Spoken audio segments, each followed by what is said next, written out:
أعوذ بالله من الشيطان الرجيم. بسم الله الرحمن الرحيم.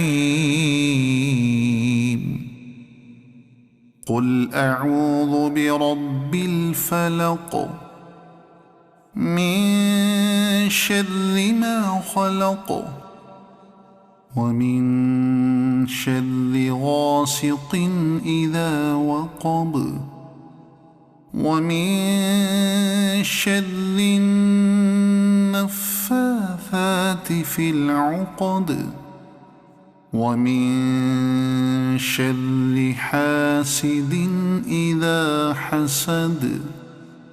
صدق الله العظيم.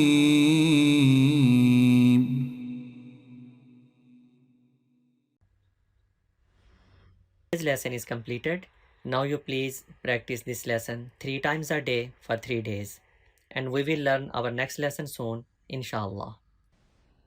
If you have any question regarding this lesson or previous lessons, please ask in comments section below, and we will give you quick answer, inshallah. Thank you. Allah Hafiz.